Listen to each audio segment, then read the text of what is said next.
ओम नमो भगवते श्री नृसिंहाय नमः। श्री नृसिंह पुराण पहला अध्याय। प्रयाग में ऋषियों का समागम। सूत जी के प्रति भरद्वाज जी का प्रश्न। सूत जी द्वारा कथा आरंभ और सृष्टि क्रम का वर्णन। अंतर्यामी भगवान श्री नारायण श्री कृष्ण, उनके सखा नरश्रेष्ठ नर अर्जुन तथा इनकी लीला प्रकट करने वाली मां सरस्वती देवी को नमस्कार करने के पश्चात जय इतिहास पुराण का पाठ करें। दिव्य सिंह तपाए हुए सुवर्ण के समान पीले केशों के भीतर प्रज्वलित अग्नि की भांति आपके नेत्र दे दीप्यमान हो रहे हैं तथा आपके नखों का स्पर्श वज्र से भी अधिक कठोर है। इस प्रकार अमित प्रभावशाली आप परमेश्वर को मेरा नमस्कार है। भगवान नरसिंह के नख रूपी हल के अग्रभाग, जो हिरण्यकशिपु नामक दैत्य के वक्षस्थली रूपी खेत की रक्तमयी कीचड़ के लगने से लाल हो गए हैं, आप लोगों की रक्षा करें। एक समय हिमालय की घाटियों में रहने वाले वेदों के पारगामी एवं त्रिकालवेता समस्त महात्मा मुनिगण नैमिषारण्य, अर्बुदारण्य और पुष्करारण्य के निवासी मुनि, महेंद्र पर्वत और विंध्यगिरि के निवासी ऋषि, धर्मारण्य, दंडकारण्य, श्रीशैल और कुरुक्षेत्र में वास करने वाले मुनि तथा कुमार पर्वत एवं पंपासर के निवासी ऋषि, ये तथा अन्य भी बहुत से शुद्ध हृदय वाले महर्षिगण अपने शिष्यों के साथ माघ के महीने में स्नान करने के लिए प्रयाग तीर्थ में आए। वहां पर यथोचित रीति से स्नान और जप आदि करके उन्होंने भगवान वेणी माधव को नमस्कार किया। फिर पितरों का तर्पण करके उस पावन तीर्थ के निवासी ऋषि भरद्वाज मुनि का दर्शन किया।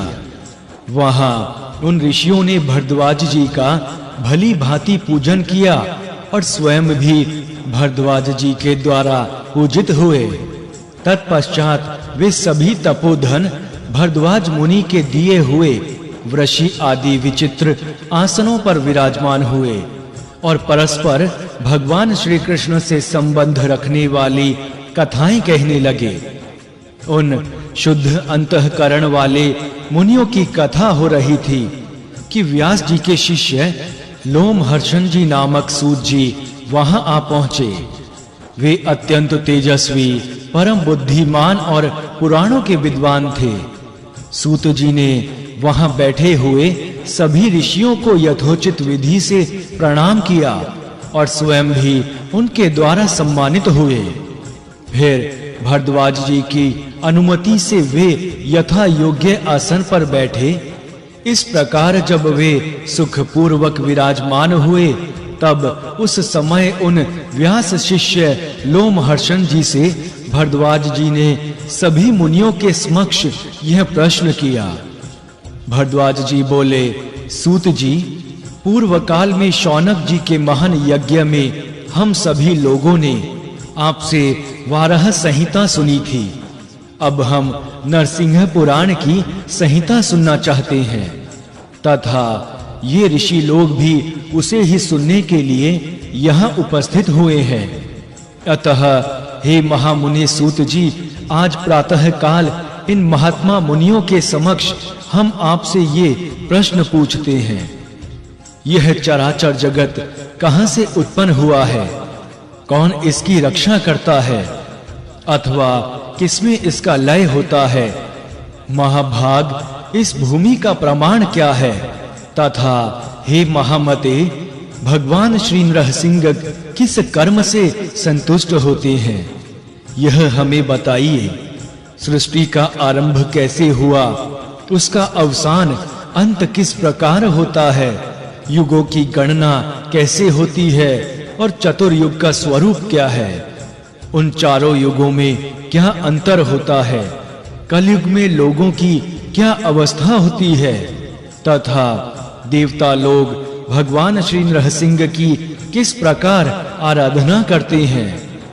पुण्य क्षेत्र कौन-कौन हैं, पावन पर्वत कौन-कौन से हैं और मनुष्यों के पापों को हर लेने वाली परम पावन एवं उत्तम नदियां कौन-कौन सी हैं।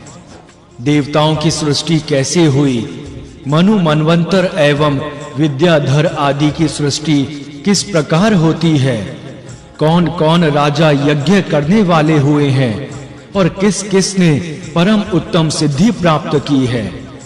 महाभाग ये सारी बातें आप क्रमशः बताइए।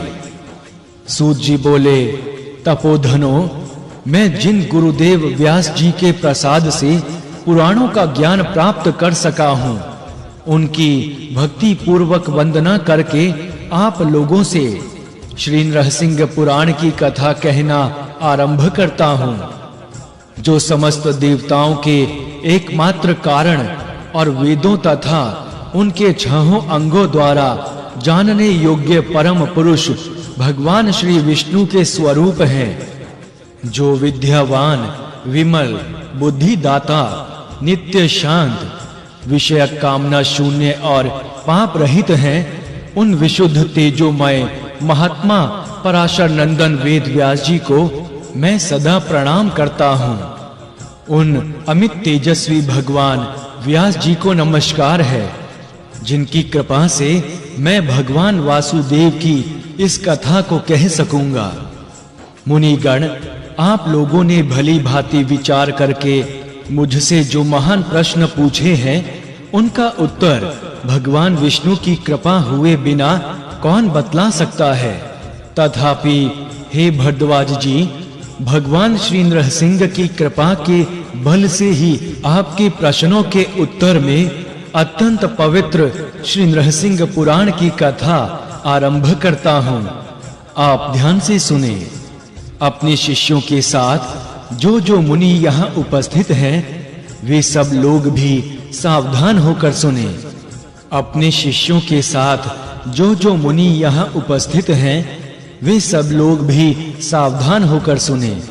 मैं सभी को यथावत रूप से भगवान श्री नरसिंह पुराण की कथा सुनाता हूँ। यह समस्त चराचर जगत भगवान श्री नारायण से ही उत्पन्न हुआ है और वे ही नरसिंह आदि रूपों से सबका पालन करते हैं। इसी प्रकार अंत में यह जगत उन्हीं ज्योति स्वरूप भगवान विष्णु में लीन हो जाता है। भगवान जिस प्रकार सृष्टि करते हैं उसी मैं बतलाता हूँ, आप सुने। सृष्टि की कथा पुराणों में ही विस्तार के साथ वर्णित है, अतः पुराणों का लक्षण बताने के लिए यह एक श्लोक साधारणतया सभी पुराणों में कहा गया है। मुने, इस श्लोक को पहले सुनकर फिर सारी बातें सुनिएगा। यह श्लोक इस प्रकार है: सर्ग, प्रतिसर्ग, वंश, मनवंतर और वंशानुचरित, इन्हीं 5 लक्षणों से युक्त पुराण होता है। आदि सर्ग, अनुसर्ग, वंश, मनवंतर और वंशानुचरित, इन सबका मैं क्रमशः संक्षिप्त रूप से वर्णन करता हूँ। द्विजगण, आदि सर्ग महान है, अतः पहले मैं उसी का वर्णन करता हूँ। वहां से सृष्टि का वर्णन आरंभ करने पर देवताओं और राजाओं के चरित्रों का तथा सनातन परमात्मा के तत्व का भी रहस्य सहित ज्ञान हो जाता है। हे द्विजोत्तम, सृष्टि के पहले महाप्रलय होने के बाद पर ब्रह्म के सिवा कुछ भी शेष नहीं था। उस समय एकमात्र ब्रह्म नामक तत्व ही विद्यमान था, जो परम प्रकाशमय और सबका कारण है। वह नित्य, निरंजन, शांत, निर्गुण एवं सदा ही दोष रहित है। मुमुक्षु पुरुष विशुद्ध आनंद महासागर परमेश्वर की अभिलाषा किया करते हैं। वह ज्ञान स्वरूप होने के कारण सर्वज्ञ, अनंत, अजन्मा और अव्यय, अविकारी है। सृष्टि रचना का समय आने पर उसी ज्ञानेश्वर पर ब्रह्म ने जगत को अपने में लीन जानकर पुनः उसकी सृष्टि आरंभ की। उस ब्रह्म से प्रधान मूल प्रकृति का आविर्भाव हुआ। प्रधान से महत्त्व प्रकट हुआ। सात्विक, राजस और तामस भेद से महत्त्व 3 प्रकार का है। महत्त्व से वैकारिक अर्थात सात्विक, तेजस अर्थात राजस और भूत आदि रूप अर्थात तामस, इन 3 भेदों से युक्त अहंकार उत्पन्न हुआ। जिस प्रकार प्रधान से महत्त्व आवृत है, उसी प्रकार महत्त्व से भी अहंकार व्याप्त है। तदंतर भूत आदि नामक तामस अहंकार ने विकृत होकर शब्द तन्मात्रा की सृष्टि की और उससे शब्द गुण वाला आकाश उत्पन्न हुआ। तब उस भूत आदि ने शब्द गुण वाले आकाश को आवृत किया। आकाश ने भी विकृत होकर स्पर्श तन्मात्रा की सृष्टि की। उससे बलवान वायु की उत्पत्ति हुई। वायु का गुण स्पर्श माना गया है। फिर शब्द गुण वाले आकाश ने स्पर्श गुण वाले वायु को आवृत किया। तत्पश्चात वायु ने विकृत होकर रूप तन्मात्रा की सृष्टि की। उससे ज्योतिर्मय अग्नि का प्रादुर्भाव हुआ। ज्योति का गुण रूप कहा गया है। और फिर स्पर्श तन्मात्रा रूप वायु ने रूप तन्मात्रा वाले तेज को आवृत किया। तब तेज ने विकृत होकर रस तन्मात्रा की सृष्टि की। उससे रस गुण वाला जल प्रकट हुआ। रूप गुण वाले तेज ने रस गुण वाले जल को आवृत किया। तब जल ने विकार को प्राप्त होकर गंध तन्मात्रा की सृष्टि की। उससे यह पृथ्वी उत्पन्न हुई, जो आकाश आदि सभी भूतों के गुणों से युक्त होने के कारण उनसे अधिक गुण वाली है। गंध तन्मात्रा रूप पार्थिव तत्व से ही स्थूल पिंड की उत्पत्ति होती है। पृथ्वी का गुण गंध है। उन आकाश आदि भूतों में तन्मात्राएं हैं, अर्थात केवल उनके गुण शब्द आदि ही हैं। इसलिए वे तन्मात्रा गुण रूप ही कहे गए हैं। तन्मात्राएं अविशेष कही गई हैं, क्योंकि उनमें अमुक तन्मात्रा आकाश की ही है और अमुक वायु की। इसका ज्ञान कराने वाला कोई विशेष भेद अंतर नहीं होता, किंतु उन तन्मात्राओं से प्रकट हुए आकाश आदि भूत क्रमशः विशेष भेद युक्त होते हैं।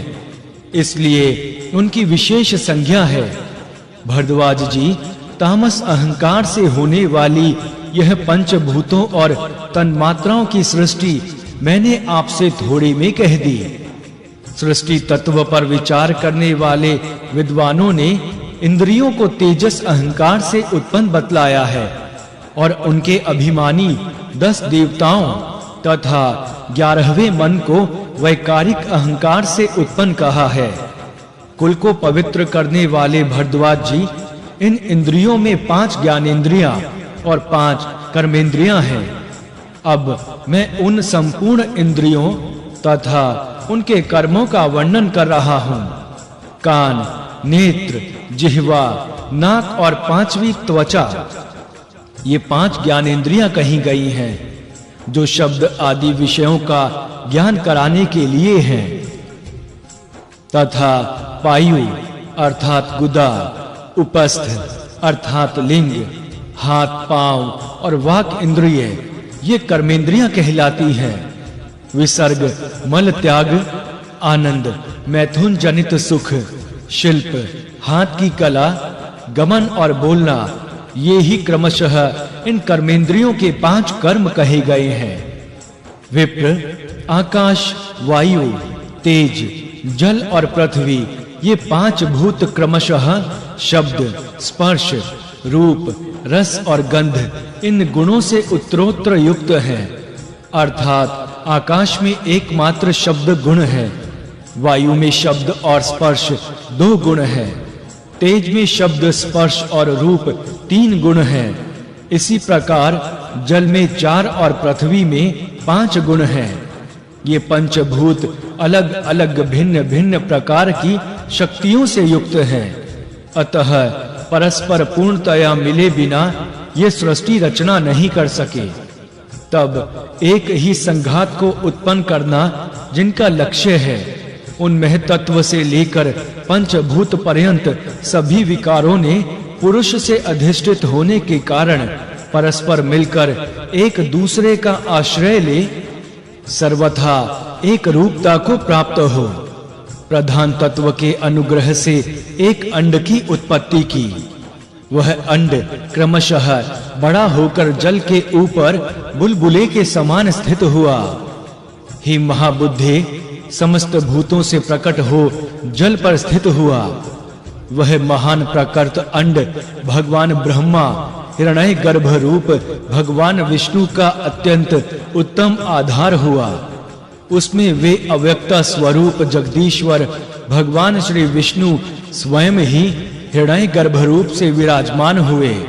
उस समय सुमेरु पर्वत उन महात्मा भगवान हिरण्य गर्भ का उल्ब अर्थात गर्भ को ढकने वाली झिल्ली था।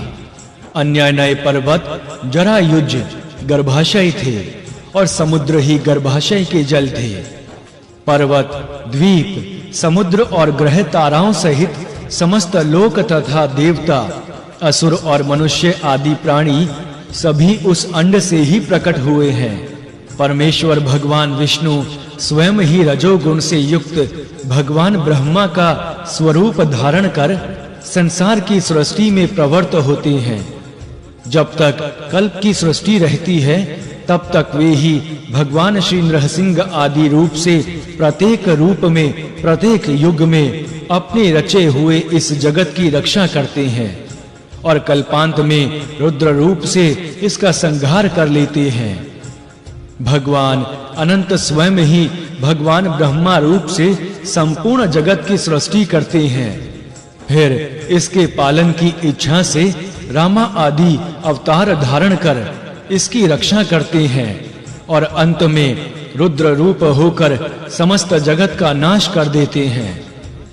इस प्रकार श्री नरसिंह पुराण में सर्ग निरूपण नामक प्रथम अध्याय संपूर्ण हुआ। जय श्री हरि।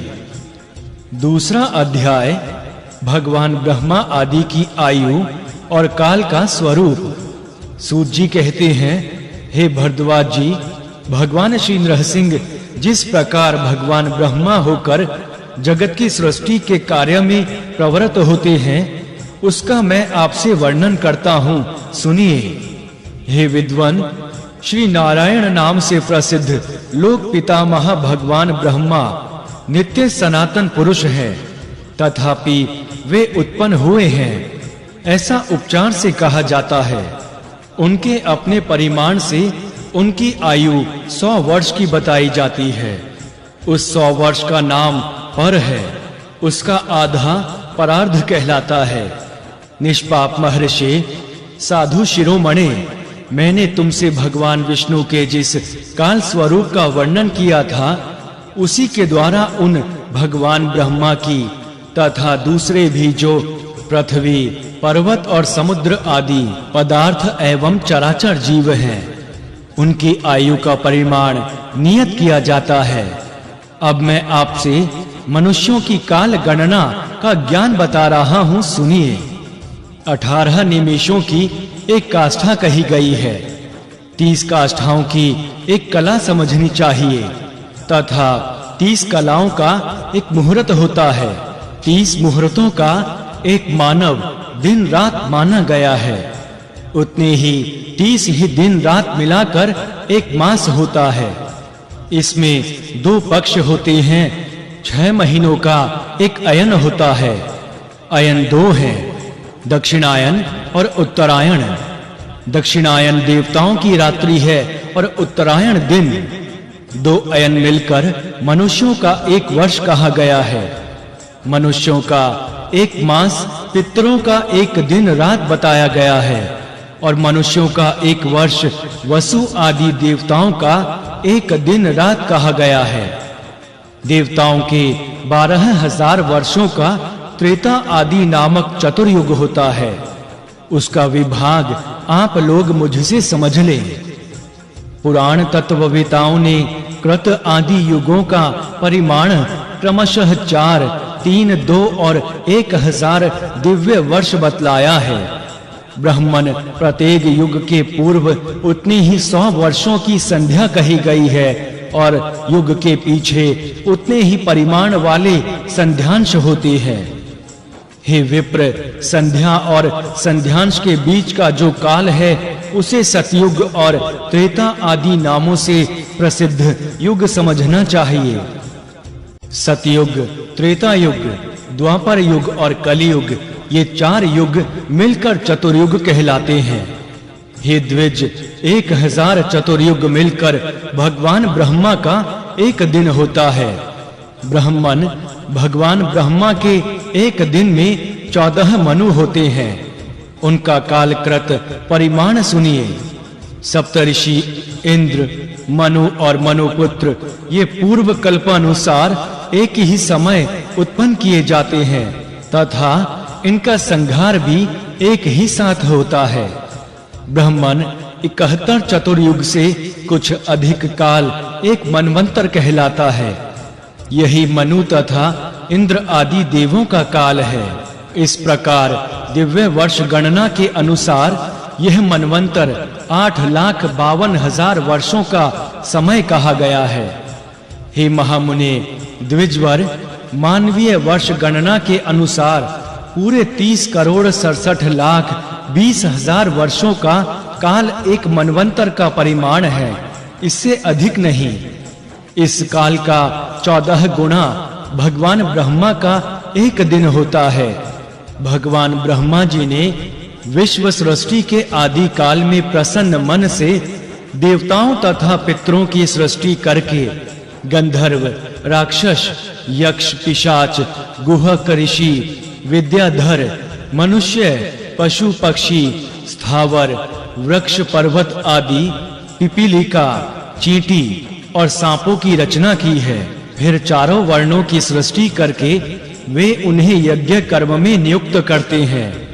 तत्पश्चात दिन बीतने पर वे अविनाशी प्रभु त्रिभुवन का उपसंहार करके दिन के ही बराबर परिमाण वाली रात्रि में शेषनाग की शैया पर सोते हैं। उस रात्रि के बीतने पर ब्रह्म नामक विख्यात महाकल्प हुआ, जिसमें भगवान का मत्स्य अवतार और समुद्र मंथन हुआ।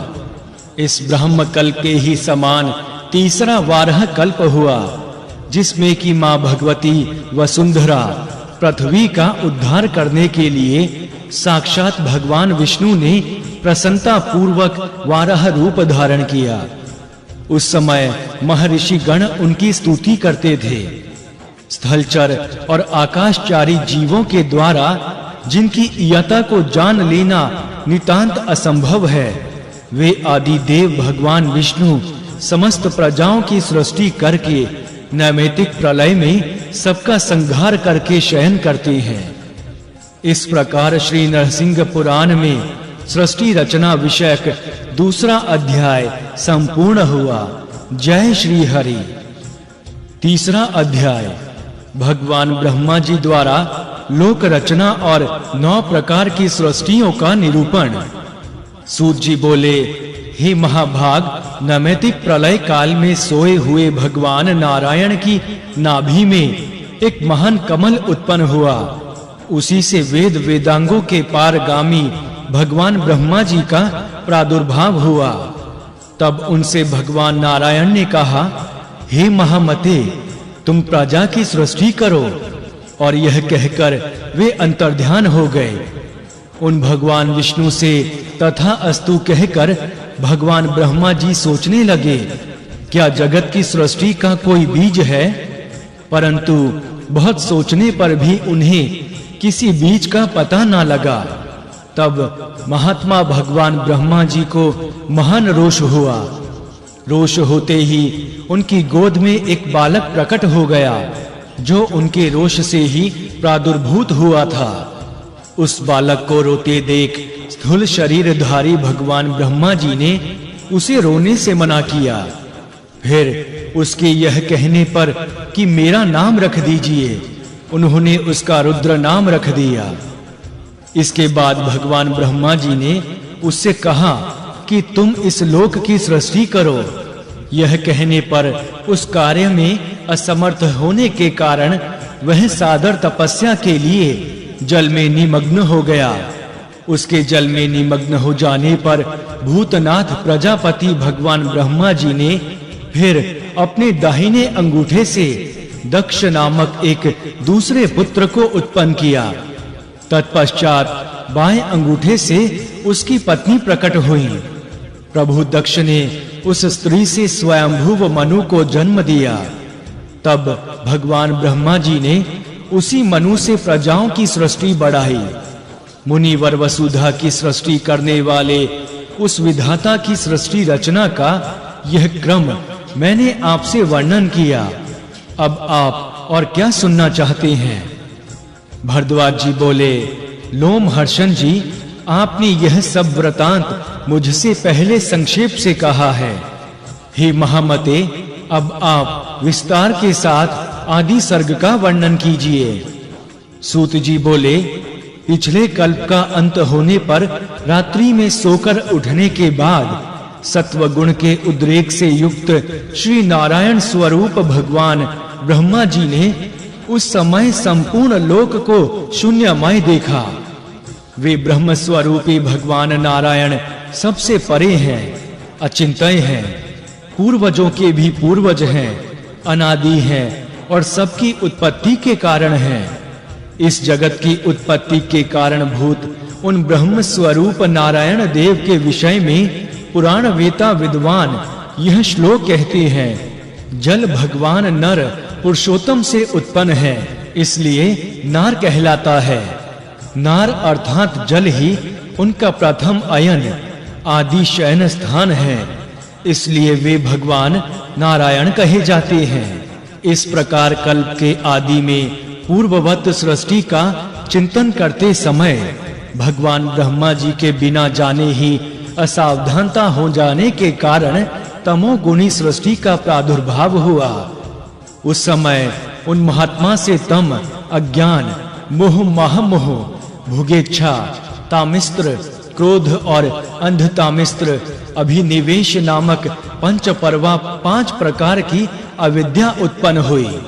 फिर सृष्टि के लिए ध्यान करते हुए भगवान ब्रह्मा जी से वृक्ष, गुल्म, लता, विरुद्ध एवं तृण रूप 5 प्रकार का स्थावरात्मक सर्ग हुआ, जो बाहर भीतर से प्रकाश रहित अविद्या से आवृत एवं ज्ञान शून्य था। सर्ग सिद्धि के ज्ञाता विद्वान इसे मुख्य सर्ग समझे। केवल अचल वस्तुओं को मुख्य कहा गया है। फिर सृष्टि के लिए ध्यान करने पर उन भगवान ब्रह्मा जी से तिर्यक स्तोत्र नामक सृष्टि हुई। तिरछा चलने के कारण उसकी तिर्यक संज्ञा है। उससे उत्पन्न हुआ सर्ग तिर्यग्योनि कहा जाता है। वे विख्यात पशु आदि जो कुमार्ग से चलने वाले हैं तिर्यग्योनि कहलाते हैं। चतुर्मुख भगवान ब्रह्मा जी ने उस तिर्यक स्तोत्रता सर्ग को पुरुषार्थ का असाधक मानकर जब पुनः सृष्टि के लिए चिंतन किया, तब उनसे तृतीय उधर्व स्तोता नामक सर्ग हुआ। यह सत्व गुण से युक्त था, यही देव सर्ग है। तब भगवान ने प्रसन्न होकर पुनः अन्य सृष्टि के लिए चिंतन किया। तदंतर सर्ग की वृद्धि के विषय में चिंतन करते हुए उन प्रजापति से अर्वाक स्त्रोता नाम की सर्ग की उत्पत्ति हुई। इसी के अंतर्गत मनुष्य हैं जो पुरुषार्थ के साधक माने गए हैं। इनमें प्रकाश, सत्व गुण और रज, इन 2 गुणों की अधिकता है और तमोगुण भी है। इसलिए ये अधिकतर दुखी और अत्यधिक क्रियाशील होते हैं। मुनि श्रेष्ठ, इन बहुत से सर्गों का मैंने आपसे वर्णन किया है।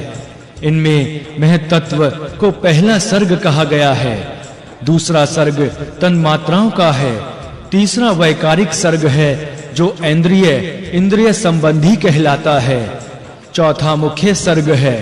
स्थावर, वृक्ष, तृण, लता आदि मुख्य सर्ग कहे गए हैं। त्रियक स्त्रोता नामक जो 5वां सर्ग कहा गया है वह त्रियुग योनि कहलाता है। इसके बाद छठा उधर्व स्त्रोताओं का सर्ग है, उसे देव सर्ग कहा जाता है। फिर 7वां अर्वाक स्त्रोताओं का सर्ग है, उसे मानव सर्ग कहते हैं। 8वां अनुग्रह सर्ग है, जिसे सात्विक कहा गया है। 9वां रुद्र सर्ग है। ये ही 9 सर्ग प्रजापति से उत्पन्न हुए हैं। इनमें पहले के 3 प्राकृत सर्ग कहे गए हैं। उसके बाद वाले 5 वैकृत सर्ग हैं और 9वां जो कौमार्ग सर्ग है वह प्राकृत और वैकृत भी है। इस प्रकार सृष्टि रचना में प्रवृत्त हुए भगवान ब्रह्मा जी से उत्पन्न हुए, जो जगत की उत्पत्ति के मूल कारण प्राकृत और वैकृत सर्ग हैं, उनका मैंने वर्णन किया। सबके आत्म रूप से जानने योग्य अव्यक्त स्वरूप परमात्मा परमेश्वर भगवान अनंत देव अपनी माया का आश्रय लेकर प्रेरित होते हुए से उन विकारों की सृष्टि करते हैं। इस प्रकार श्री नरसिंह पुराण में सृष्टि रचना का प्रकार नामक 3रा अध्याय संपूर्ण हुआ। जय श्री हरि। 4था अध्याय अनुसर्ग के सृष्टा। भरद्वाज जी बोले, हे सूत जी, अव्यक्त जन्मा भगवान ब्रह्मा जी से जो 9 प्रकार की सृष्टि हुई, उसका विस्तार किस प्रकार हुआ, यही इस समय आप हमें बतलाइए। सूत जी बोले, भगवान ब्रह्मा जी ने पहले जिन मरीचि आदि ऋषियों को उत्पन्न किया, उनके नाम इस प्रकार हैं। मरीचि, अत्रि, अंगिरा, पुलह, क्रतु, महातेजस्वी, पुलस्त्य, प्रचेता, भृगु, नारद और 10वें महाबुद्धिमान वशिष्ठ जी हैं। सनक आदि ऋषि निवृत्ति धर्म में तत्पर हुए और एकमात्र नारद मुनि को छोड़कर शेष सभी मरीचि आदि मुनि प्रवृत्ति धर्म में नियुक्त हुए। भगवान ब्रह्मा जी के दाएं अंग से उत्पन्न जो दक्ष नामक दूसरे प्रजापति कहे गए हैं, उनके दोहित्रों के वंश से यह चराचर जगत व्याप्त है। देव, दानव, गंधर्व, उरग, सर्ग और पक्षी, ये सभी जो सबके सब बड़े धर्मात्मा थे, दक्ष की कन्याओं से उत्पन्न हुए। 4 प्रकार के चराचर प्राणी अनुसर्ग में उत्पन्न होकर वृद्धि को प्राप्त हुए। महाभाग पूर्वोक्त मरीचि से लेकर वशिष्ठ तक सभी भगवान श्री ब्रह्मा जी की मानस संतान हैं। ये सब अनुसर्ग के सृष्टा हैं। सर्ग अर्थात आदि सृष्टि में भगवान महात्मा नारायण 5 महाभूत, बुद्धि तथा पूर्वोक्त इंद्रिय वर्ग, इन सबको उत्पन्न करते हैं। इसके पश्चात अनुसर्ग काल में वे अनंत देव स्वयं ही चतुर्मुख भगवान ब्रह्मा और मरीचि आदि मुनियों के रूप से प्रकट हो जगत की सृष्टि करते हैं। इस प्रकार श्री नरसिंह पुराण में 4था अध्याय संपूर्ण हुआ। जय श्री हरि। 5वां अध्याय रुद्र आदि सर्गों और अनुसर्गों का वर्णन। दक्ष प्रजापति की कन्याओं की संतति का विस्तार। श्री भारद्वाज जी बोले, हे महामते, अब मुझसे रुद्र सर्ग का विस्तार पूर्वक वर्णन कीजिए तथा यह भी बताइए कि मरीचि आदि ऋषियों ने पहले किस प्रकार सृष्टि की। महाबुद्धिमान सूत जी, वशिष्ठ जी तो पहले भगवान ब्रह्मा जी के मन से उत्पन्न हुए थे, फिर वे मित्रा वरुण के पुत्र कैसे हो गए। सूत जी बोले, हे साधु शिरोमणि, आपके प्रश्नानुसार मैं अब रुद्र सृष्टि का तथा उसमें होने वाले सर्गों का वर्णन करूंगा। साथ ही मुनियों द्वारा संपादित प्रति सर्ग अनुसर्ग को भी मैं विस्तार के साथ बताऊंगा। आप लोग ध्यान से सुने। कल्प के आदि में प्रभु भगवान ब्रह्मा जी अपने ही समान शक्तिशाली पुत्र होने का चिंतन कर रहे थे। उस समय उनकी गोद में एक नील लोहित वर्ण का बालक प्रकट हुआ। उसका आधा शरीर स्त्री का और आधा पुरुष का था। वह प्रचंड एवं विशाल काय था। और अपने तेज से दिशाओं तथा अवान्तर दिशाओं को प्रकाशित कर रहा था। उसे तेज से दे दीप्यमान देख प्रजापति ने कहा, महामते, इस समय मेरे कहने से तुम अपने शरीर के 2 भाग कर लो। विप्र, भगवान ब्रह्मा जी के ऐसा कहने पर प्रतापी रुद्र ने अपने स्त्री रूप और पुरुष रूप को अलग-अलग कर लिया। द्विजश्रेष्ठ, फिर पुरुष रूप को उन्होंने 11 स्वरूपों में विभक्त किया। मैं उन सब के नाम बतलाता हूँ, सुने। अजेकपात, अहिर्बुद्धन्य, कपाली, हर, बहुरूप, त्रयंबक, अपराजित, वृषाकपि, शंभु, कपर्दी और रैवत, ये 11 रुद्र कहे गए हैं, जो तीनों भुवनों के स्वामी हैं। पुरुष की भांति स्त्री रूप के भी रुद्र ने 11 विभाग किए। मां भगवती उमा ही अनेक रूप धारण कर इन सबकी पत्नी हैं। विप्रेंद्र, पूर्व काल में प्रतापी रुद्रदेव जल में घोर तपस्या करके जब बाहर निकले, तब अपने तपोबल से उन्होंने वहां नाना प्रकार के भूतों की सृष्टि की। सिंह, ऊंट और मगर के समान मुख वाले पिशाचों, राक्षसों तथा वेताल आदि अन्य सहस्त्रों भूतों को उत्पन्न किया। 30.5 करोड़ उग्र स्वभाव वाले विनायक गणों की सृष्टि की तथा दूसरे कार्य के उद्देश्य से स्कंद को उत्पन्न किया। इस प्रकार भगवान रुद्र तथा उनके सर्ग का मैंने आपसे वर्णन किया। अब मरीचि आदि ऋषियों के अनुसर्ग का वर्णन करता हूँ, आप सुने। स्वयंभुव भगवान ब्रह्मा जी ने देवताओं से लेकर स्थावरों तक सारी प्रजाओं की सृष्टि की, किंतु इन बुद्धिमान भगवान ब्रह्मा जी की ये सब प्रजाएं जब वृद्धि को प्राप्त नहीं हुई, तब इन्होंने अपने ही समान मानस पुत्रों की सृष्टि की। मरीचि, अत्रि, अंगिरा, पुलस्त्य, पुलह, क्रतु, प्रचेता, वशिष्ठ और महाबुद्धिमान भृगु को उत्पन्न किया। ये लोग पुराण में 9 ब्रह्मा निश्चित किए गए हैं। ब्रह्मन, अग्नि और पितृ भी भगवान ब्रह्मा के ही मानस पुत्र हैं। इन दोनों महाभागों को सृष्टि काल में स्वयंभुव भगवान ब्रह्मा जी ने उत्पन्न किया। फिर उन्होंने शतरूपा नाम की कन्या की सृष्टि करके उसे मनु को दे दिया।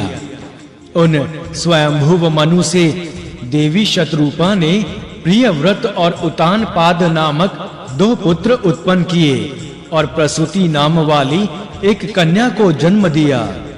स्वयंभुव मनु ने अपनी कन्या प्रसूति दक्ष को दे दी। दक्ष ने प्रसूति से 24 कन्याएं उत्पन्न की। अब मुझसे उन कन्याओं के नाम सुने। श्रद्धा, लक्ष्मी, घृति, तुष्टि, पुष्टि, मेधा, क्रिया, बुद्धि, लज्जा, वपु, शांति, सिद्धि और 13वीं कीर्ति थी। भगवान धर्म ने संतानों उत्पत्ति के लिए इन 13 कन्याओं का पाणी ग्रहण किया। धर्म की इन श्रद्धा आदि पत्नियों के गर्भ से काम आदि पुत्र उत्पन्न हुए। अपने पुत्र और पौत्र आदि से धर्म का वंश खूब बढ़ा। द्विजश्रेष्ठ, श्रद्धा आदि से छोटी अवस्था वाली जो उनकी शेष बहनें थी, उनके नाम बता रहा हूँ। संभूति, अनसुया, स्मृति, प्रीति, क्षमा, सन्नति, सत्या, ऊर्जा, ख्याति, 10वीं स्वाहा और 11वीं स्वधा है। दक्ष के मातरिश्वा और सत्यवान नामक 2 महाभाग पुत्र भी उत्पन्न हुए। उपयुक्त 11 कन्याओं को दक्ष ने पुण्य आत्मा ऋषियों को दिया। मरीचि आदि मुनियों के जो पुत्र हुए, उन्हें मैं आपसे बतलाता हूँ। मरीचि की पत्नी संभूति थी, उसने कश्यप मुनि को जन्म दिया। अंगिरा की भार्या स्मृति थी, उसने सिनी वाली, कुहु, राका और अनुमति इन 4 कन्याओं को उत्पन्न किया। इसी प्रकार अत्रि मुनि की पत्नी अनसुया ने सोम, दुर्वासा और योगी दत्तात्रेय इन 3 पाप रहित पुत्रों को जन्म दिया। हे द्विज, भगवान ब्रह्मा जी का ज्येष्ठ पुत्र जो अग्नि का अभिमानी देवता है, उससे उसकी पत्नी स्वाहा ने पावक, पवमान और जल का भक्षण करने वाले शुचि इन अत्यंत तेजस्वी पुत्रों को उत्पन्न किया। इन तीनों के प्रत्येक के 15-15 के क्रम से अन्य 45 अग्नि स्वरूप संतानें हुई। पिता अग्नि, उसके तीनों पुत्र तथा उनके भी ये पूर्वोक्त 45 पुत्र सब मिलकर अग्नि ही कहलाते हैं। इस प्रकार 49 अग्नि कहे गए हैं। भगवान ब्रह्मा जी के द्वारा रचे गए जिन पितरों का मैंने आपके समक्ष वर्णन किया था, उनसे उनकी पत्नी स्वधा ने मैना और धारिणी इन 2 कन्याओं को जन्म दिया। साधु शिरोमणे, पूर्व काल में स्वयंभुव भगवान ब्रह्मा जी के द्वारा तुम प्रजा की सृष्टि करो, यह आज्ञा पाकर दक्ष ने जिस प्रकार संपूर्ण भूतों की सृष्टि की थी, उसे सुनिए। विप्रवर, दक्ष मुनि ने पहले देवता, ऋषि, गंधर्व, असुर और सर्प इन सभी भूतों को मन से ही उत्पन्न किया, परंतु जब मन से उत्पन्न किए हुए ये देव आदि सर्ग वृद्धि को प्राप्त नहीं हुए, तब उन दक्ष प्रजापति ऋषि ने सृष्टि के लिए पूर्णतः विचार करके मैथुन धर्म के द्वारा ही नाना प्रकार की सृष्टि रचने की इच्छा मन में लिए वीरण प्रजापति की कन्या अस्किनी से विवाह किया।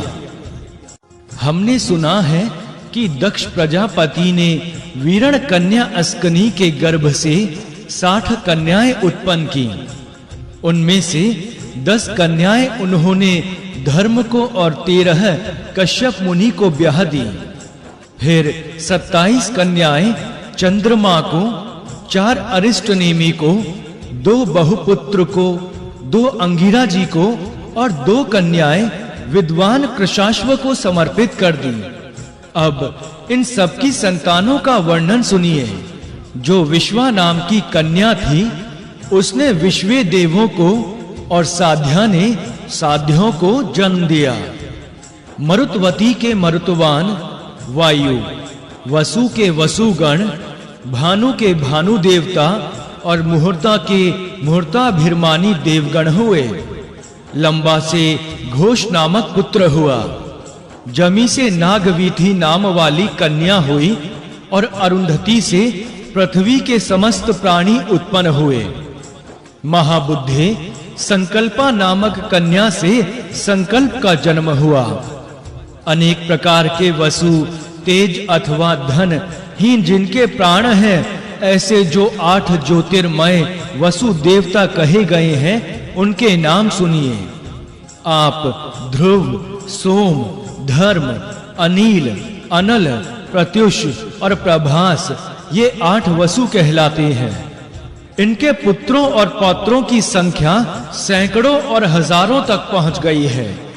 इसी प्रकार साध्य गणों की भी संख्या बहुत है और उनके भी हजारों पुत्र हैं। जो दक्ष कन्याएं कश्यप मुनि की पत्नी हुई, उनके नाम सुनिए। वे अदिति, दीति, दनु, अरिष्टा, सुरसा, खसा, सुरभि, विंता, ताम्रा, क्रोधवशा, इरा, क्रदु और मुनि थी। धर्मज्ञ, अब आप मुझसे उनकी संतानों का विवरण सुनिए। महामते, अदिति के कश्यप जी से 12 सुंदर पुत्र उत्पन्न हुए। उनके नाम बता रहा हूं, सुनिए।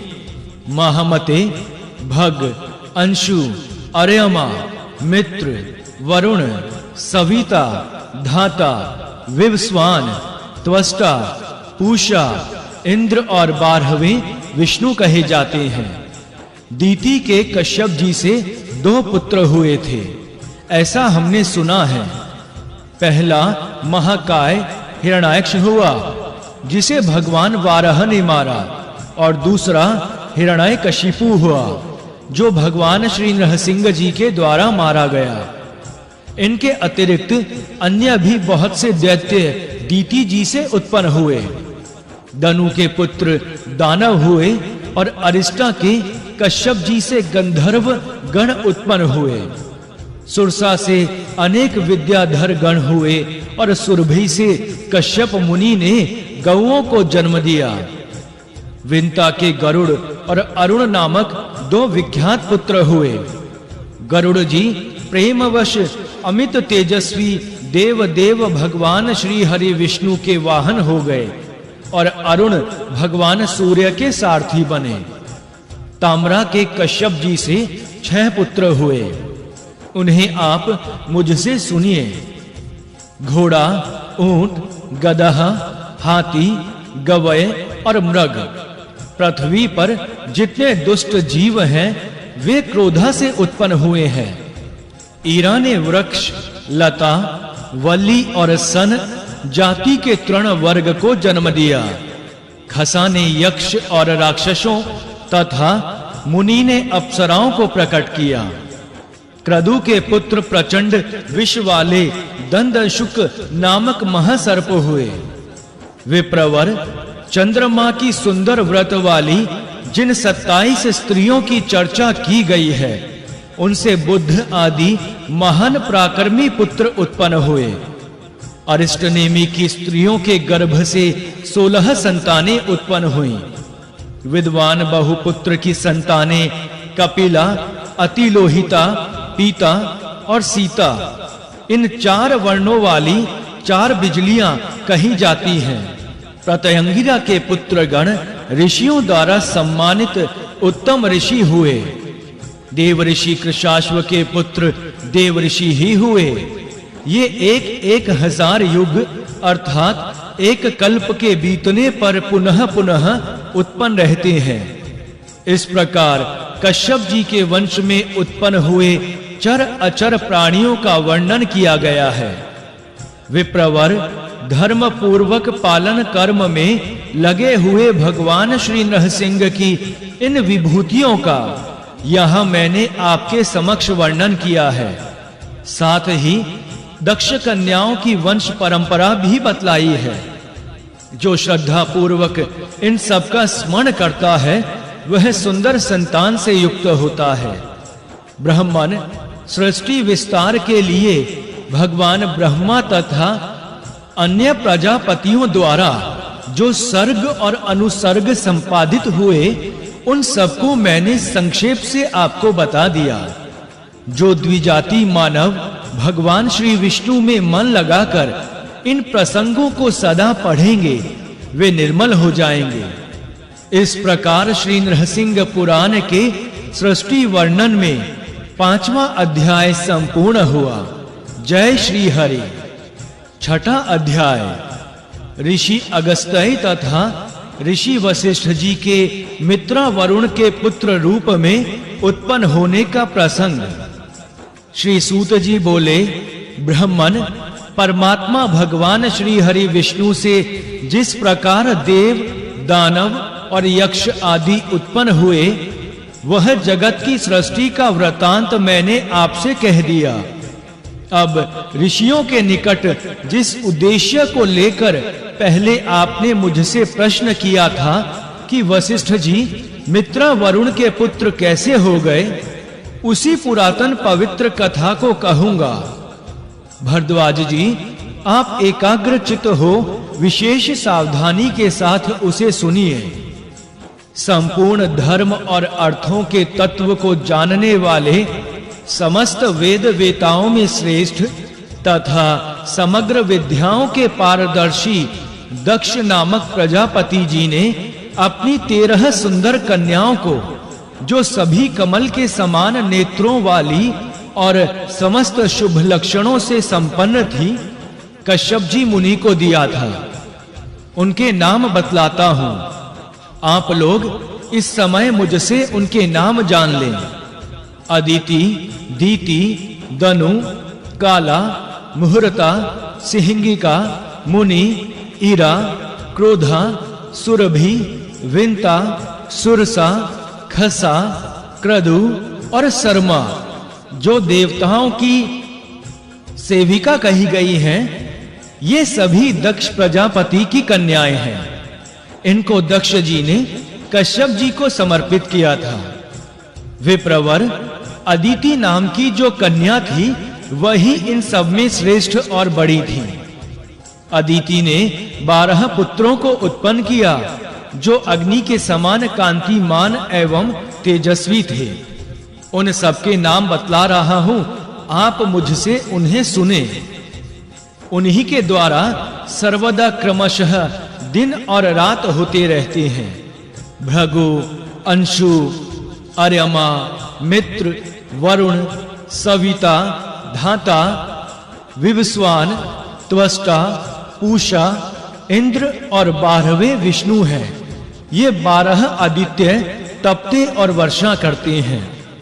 अदिति के मध्यम पुत्र वरुण लोकपाल कहे गए हैं।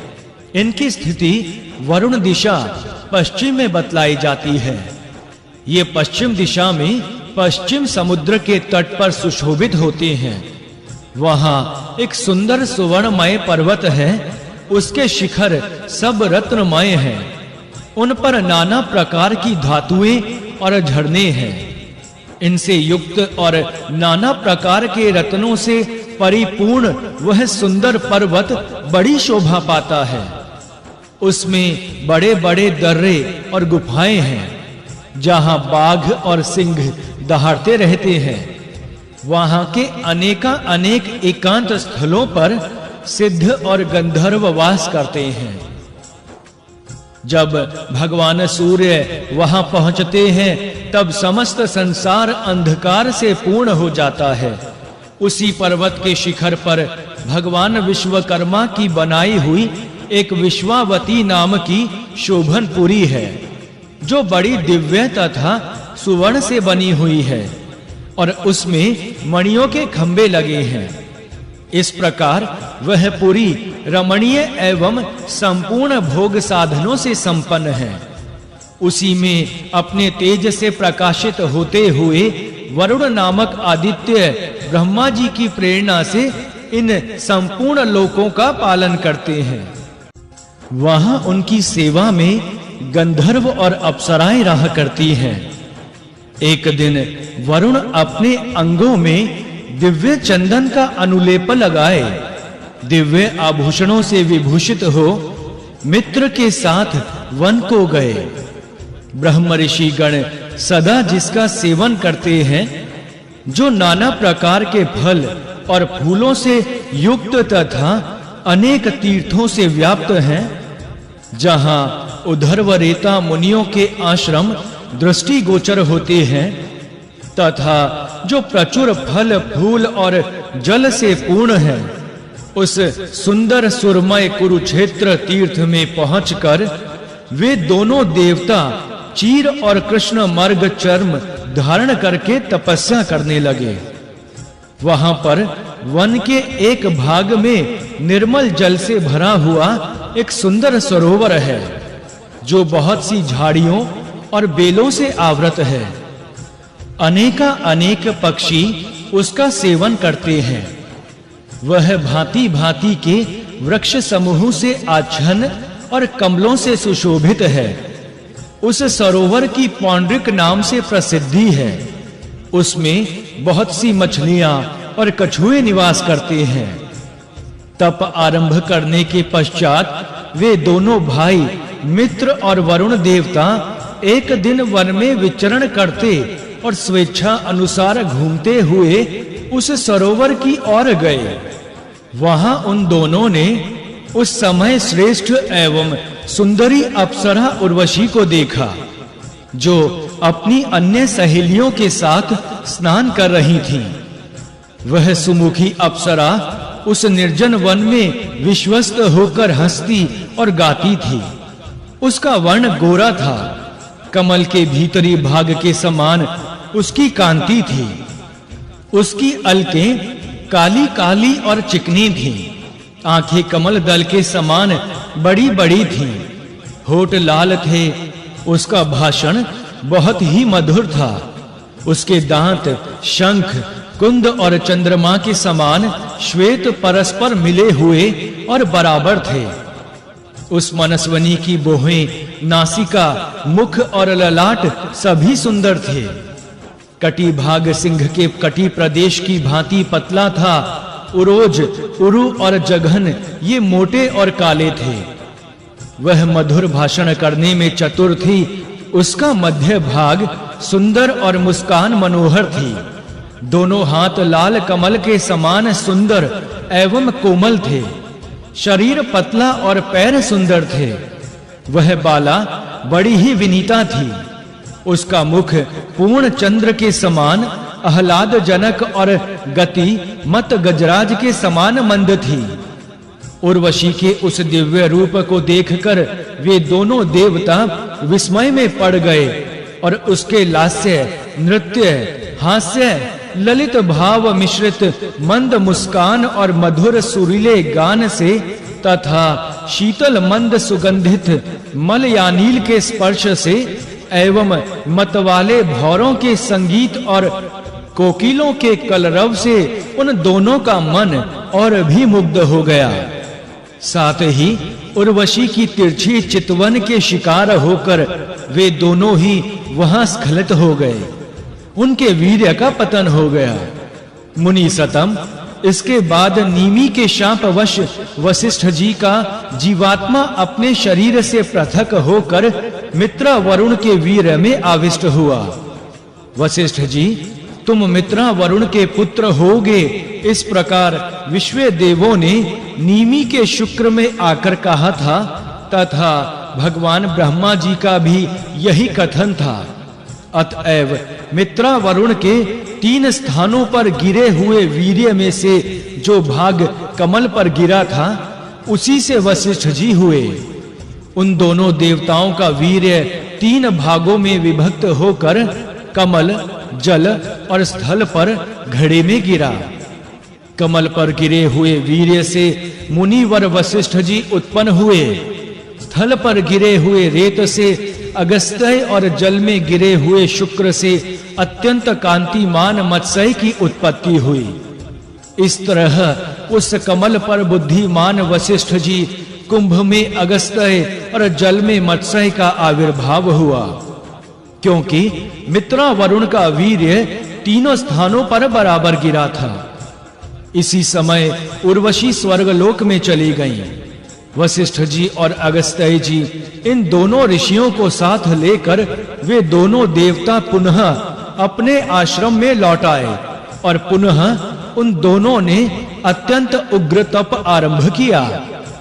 तपस्या के द्वारा सनातन परम ज्योति ब्रह्म धाम को प्राप्त करने की इच्छा वाले उन दोनों तपस्वी देवेश्वरों से भगवान ब्रह्मा जी ने आकर यह कहा कि महान कांतिमान और पुत्रवान मित्र तथा वरुण देवताओं, तुम दोनों को पुनः वैष्णवी सिद्धि प्राप्त होगी। इस समय संसार के साक्षी रूप से तुम लोग अपना अधिकार पर स्थित हो जाओ। यूं कहकर भगवान ब्रह्मा जी अंतर्ध्यान हो गए और वे दोनों देवता अपने अधिकृत पद पर स्थित हुए।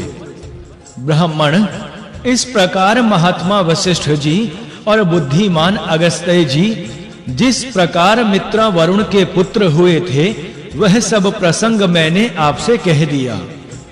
यह वरुण देवता संबंधी पुंसवान ख्यान पाप नष्ट करने वाला है। जो लोग पुत्र की कामना से शुद्ध व्रत का आचरण करते हुए इसका श्रवण करते हैं वे शीघ्र ही अनेक पुत्र प्राप्त करते हैं, इसमें संदेह नहीं है। जो उत्तम ब्राह्मण हव्य, देवयाग और कव्य पितृयाग में इसका पाठ करता है उसके देवता तथा पितृ तृप्त होकर अत्यंत सुख प्राप्त करते हैं। जो मनुष्य नित्य प्रातः काल उठकर इसका श्रवण करता है वह पृथ्वी पर सुख पूर्वक प्रसन्नता के साथ रहता है और फिर श्री विष्णु लोक को प्राप्त करता है। वेद वेताओं के द्वारा प्रतिपादित इस पुरातन उपाख्यान को जिसे मैंने कहा है जो लोग सादर पढ़ेंगे और सुनेंगे वे शुद्ध होकर अनायास ही श्री विष्णु लोक को प्राप्त करेंगे। इस प्रकार श्री विष्णु पुराण में पुंसवन नामक छठा अध्याय संपूर्ण हुआ। जय श्री हरि। 7वां अध्याय। श्री मार्कंडेय जी के द्वारा तपस्या पूर्वक श्री हरि की आराधना, मृत्युंजय स्तोत्र का पाठ और मृत्यु पर विजय प्राप्त करना। श्री भरद्वाज जी बोले, सूत जी, मार्कंडेय जी ने मृत्यु को कैसे पराजित किया, यह मुझे बतलाइए। आपने पहले यह सूचित किया था कि वे मृत्यु पर विजय हुए थे। सूत जी बोले, भरद्वाज जी, इस महान पुरातन इतिहास को आप और ये सभी ऋषि सुने। मैं कह रहा हूं, अत्यंत पवित्र कुरुक्षेत्र में व्यास पीठ पर एक सुंदर आश्रम में स्नान तथा जप आदि समाप्त करके व्यासासन पर बैठे हुए और शिष्य भूत मुनियों से घिरे हुए मुनिवर महर्षि कृष्ण देवापयन से, जो वेद और वेदार्थों के तत्ववेता तथा संपूर्ण शास्त्रों के विशेषज्ञ थे, परम धर्मात्मा श्री शुकदेव जी ने हाथ जोड़ उन्हें यथोचित रूप से प्रणाम कर इसी विषय को जानने के लिए प्रश्न किया था, जिसके लिए कि इन मुनियों के निकट आप पुण्य तीर्थ निवासी श्री नरसिंह भक्त ने मुझसे पूछा है। श्री शुकदेव जी बोले, पिताजी, मार्कंडेय मुनि जी ने मृत्यु पर कैसे विजय पाई, यह कथा कहिए। इस समय मैं आपसे यही सुनना चाहता हूं। श्री व्यास जी बोले, महामते पुत्र, श्री मार्कंडेय मुनि ने जिस प्रकार मृत्यु पर विजय पाई वह तुमसे कहता हूं, सुनो। मुझसे कहे जाने वाले इस महान एवं उत्तम उपाख्यान को ये सभी मुनि और मेरे शिष्यगण भी सुने। भृगु जी के उनकी पत्नी ख्याति के गर्भ से मृकंडू नामक एक पुत्र हुआ। महात्मा मृकंडू की पत्नी सुमित्रा हुई। वह धर्म को जानने वाली, धर्मपरायणा और पति की सेवा में लगी रहने वाली थी। इसी के गर्भ से मृकंडू के पुत्र मेधावी श्री मार्कंडेय जी हुए। ये भृगु के पौत्र महाभाग मार्कंडेय जी बचपन में भी बड़े बुद्धिमान थे। पिता के द्वारा जात कर्म आदि संस्कार कर देने पर माँ बाप के लाडले बालक श्री मार्कंडेय जी क्रमशः बढ़ने लगे। उनके जन्म लेते ही किसी भविष्यवेता ज्योतिषी ने यह कहा था कि 12वां वर्ष पूरा होते ही इस बालक की मृत्यु हो जाएगी। यह सुनकर उनके माता पिता बहुत ही दुखी हुए। महामते, उन्हें देख देख कर उन दोनों का हृदय व्यथित होता रहता था। तथापि उनके पिता ने उनके नामकरण आदि संस्कार सभी कर दिए थे। तत्पश्चात मेधावी बालक मार्कंडेय गुरु के घर ले जाए गए। वहां उनका उपनयन संस्कार हुआ। वहां वे गुरु की सेवा में तत्पर रहकर वेदा अभ्यास करते हुए ही रहने लगे। वेद शास्त्रों का यथावत अध्ययन करके वे पुनः अपने घर लौट आए। घर आने पर बुद्धिमान महामुनि मार्कंडेय जी ने विनय पूर्वक माता पिता के चरणों में शीश झुकाया और तब से वे घर पर ही रहने लगे। श्री शुकदेव जी उस समय उन परम बुद्धिमान महात्मा एवं विद्वान पुत्र को देखकर माता पिता शोक से बहुत ही दुखी हुए। उन्हें दुखी देखकर महामती श्री मार्कंडेय जी ने कहा, मां, तुम बुद्धिमान पिताजी के साथ क्यों इस प्रकार निरंतर दुखी रहा करती हो? मैं पूछता हूं, मुझसे अपने दुख का कारण बतलाओ। अपने पुत्र मार्कंडेय जी के इस प्रकार पूछने पर उन महात्मा की माता ने, ज्योतिषी ने जो कुछ कहा था वह सब कह सुनाया। यह सुनकर श्री मार्कंडेय मुनि ने माता पिता से कहा, मां, तुम और पिताजी तनिक भी दुख ना मानो। मैं तपस्या के द्वारा अपनी मृत्यु को दूर हटा दूंगा, इसमें संशय नहीं है। मैं ऐसा तप करूंगा जिससे चिरंजीवी हो सकूं। इस प्रकार कहकर माता पिता को आश्वासन देकर वे अनेक ऋषियों से सुसेवित वल्लीवट नामक वन में गए। वहां पहुंचकर महामती श्री मार्कंडेय जी ने मुनियों के साथ विराजमान अपने पितामह धर्मात्मा श्री भृगु जी का दर्शन किया। उनके साथ ही अन्य ऋषियों का भी यथोचित अभिवादन करके धर्मपरायण श्री मार्कंडेय जी मनोनिग्रह पूर्वक दोनों हाथ जोड़कर भृगु जी के समक्ष खड़े हो गए। महामती भृगु जी ने अपने बालक पौत्र महाभाग मार्कंडेय जी को, जिसकी आयु प्रायः बीत चुकी थी, देखकर कहा, वत्स, तुम यहाँ कैसे आए हो? अपने माता पिता और बांधव जनों का कुशल कहो तथा यह भी बतलाओ कि यहाँ तुम्हारे आने का क्या कारण है। भृगु जी के इस प्रकार पूछने पर महाप्राज्ञ श्री मार्कंडेय जी ने उनसे उस समय ज्योतिषी की कही हुई सारी बात कही सुनाई। पौत्र की बात सुनकर भृगु जी ने पुनः कहा, महाबुद्धे, ऐसी स्थिति में तुम कौन सा कर्म करना चाहते हो? श्री मार्कंडेय जी बोले, भगवान, मैं इस समय प्राणियों का अपहरण करने वाले मृत्यु को जीतना चाहता हूं, इसलिए आपकी शरण में आया हूं। इस उद्देश्य की सिद्धि के लिए आप मुझे कोई उपाय बताएं। भृगु जी बोले, पुत्र, बहुत बड़ी तपस्या के द्वारा भगवान नारायण की आराधना किए बिना कौन मृत्यु को जीत सकता है? इसलिए तुम तपस्या द्वारा उन्हीं का अर्चन करो। भक्तों के प्रियतम और देवताओं में सर्वश्रेष्ठ उन अनंत अजन्मा अच्युत पुरुषोत्तम भगवान श्री हरि विष्णु की शरण में जाओ। वत्स, पूर्व काल में श्री नारद मुनि भी महान तप के द्वारा उन्हीं अनामय भगवान श्री नारायण की शरण में गए थे। महाभाग ब्रह्मपुत्र श्री नारद जी उन्हीं की कृपा से जरा और मृत्यु को शीघ्र ही जीत कर दीर्घायु हो सुखपूर्वक रहते हैं। पुत्र, उन कमल लोचन श्री नृसिंह स्वरूप भगवान जनार्दन के बिना कौन मनुष्य यहाँ मृत्यु की सत्ता का निवारण कर सकता है? तुम निरंतर उन्हीं अनंत अजन्मा विजय कृष्ण वर्ण लक्ष्मीपति श्री गोविंद गोपति भगवान श्री हरि विष्णु की शरण में जाओ। वत्स, यदि तुम सदा उन महान देवता भगवान श्री नृसिंह की पूजा करते रहोगे तो सदा के लिए मृत्यु पर विजय प्राप्त कर लोगे, इसमें संशय नहीं है।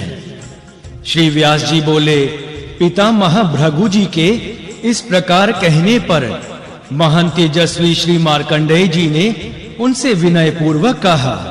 मार्कंडेय जी बोले, तात गुरु, आपने विश्वपति भगवान श्री हरि विष्णु को आराध्य तो बतलाया, परंतु मैं उन अच्युत की आराधना कहां और किस प्रकार करूं जिससे वे शीघ्र प्रसन्न होकर मेरी मृत्यु को दूर कर दें। श्री भृगु जी बोले, सुह पर्वत पर जो तुंगभद्रा नाम से विख्यात नदी है, वहां भद्रवट नामक वृक्ष के नीचे भगवान जगन्नाथ भगवान केशव की स्थापना कर क्रमशः गंध और पुष्प आदि से उनकी पूजा करो। इंद्रियों को मन में नियंत्रित करो, मन को भी पूर्णतः संयम में रखते हुए एकाग्रचित होकर ओम नमो भगवते वासुदेवाय इस द्वादक्षर मंत्र का जप करो और अपने हृदय कमल में शंख चक्र गदा एवं पद्म धारण किए देवेश्वर भगवान श्री हरि विष्णु का ध्यान किया करो। जो देवाधिदेव शांग धनवा भगवान विष्णु के इस द्वादक्षर मंत्र का जप करता है, उसके ऊपर वे विश्व आत्मा प्रसन्न होते हैं। तुम भी इसका जप करो, जिससे प्रसन्न होकर वे तुम्हारी मृत्यु दूर कर देंगे।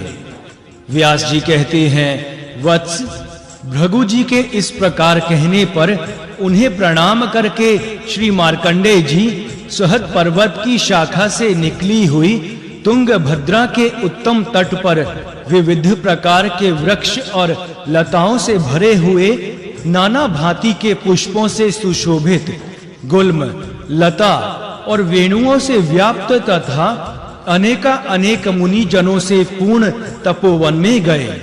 वहां वे महामुनि ने देवेश्वर भगवान श्री हरि विष्णु की स्थापना करके क्रमशः गंध धूप आदि से उनकी पूजा करने लगे। भगवान की पूजा करते हुए वहां उन्होंने निरालस्य भाव से निराहार रहकर साल भर अत्यंत दुष्कर तप किया।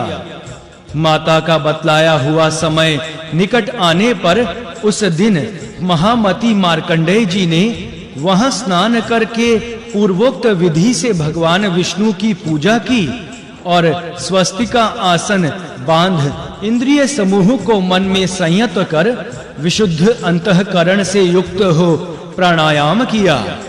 फिर ओंकार के उच्चारण से हृदय कमल को विकसित करते हुए उसके मध्य भाग में क्रमशः भगवान सूर्य, भगवान चंद्रमा तथा अग्नि मंडल की कल्पना करके भगवान श्री हरि विष्णु का पीठ निश्चित किया और उस स्थान पर पीतांबर तथा शंख चक्र गदा धारण करने वाले सनातन भगवान श्री हरि विष्णु भगवान श्री कृष्ण की भावमय पुष्पों से पूजा करके उनमें अपने चित्त को लगा दिया। फिर उन ब्रह्म स्वरूप श्री हरि का ध्यान करते हुए वे ओम नमो भगवते वासुदेवाय इस मंत्र का जप करने लगे। व्यास जी कहते हैं कि शुकदेव जी इस प्रकार ध्यान करते हुए बुद्धिमान श्री मार्कंडेय जी का मन उन देवाधिदेव जगदीश्वर में लीन हो गया। तदंतर यमराज की आज्ञा से उन्हें ले जाने के लिए हाथों में पाश लिए हुए यमदूत वहां आए, परंतु भगवान विष्णु के दूतों ने उन्हें मार भगाया। शूलों से मारे जाने पर वे उस समय विप्रवर मार्कंडेय जी को छोड़कर भाग चले और यह कहते गए कि हम लोग तो लौटकर चले जा रहे हैं, परंतु अब साक्षात मृत्युदेव ही यहाँ आवेंगे।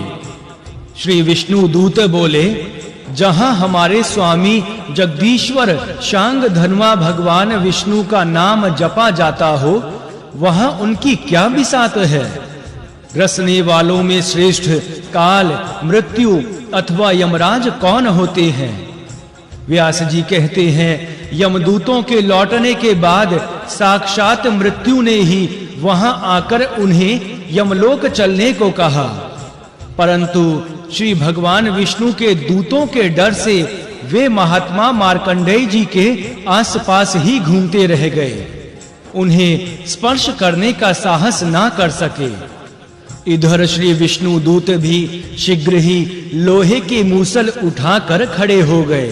उन्होंने अपने मन में यह निश्चय कर लिया कि आज हम लोग भगवान विष्णु की आज्ञा से मृत्यु का वध कर डालेंगे। तत्पश्चात महामती मार्कंडेय जी भगवान विष्णु में चित्त लगाए उन देवाधिदेव जनार्दन को प्रणाम करते हुए स्तुति करने लगे। भगवान विष्णु ने ही वह स्तोत्र उन महात्मा के कान में कह दिया। उसी सुभाषित स्तोत्र द्वारा उन्होंने मनोयोग पूर्वक भगवान लक्ष्मीपति की स्तुति की।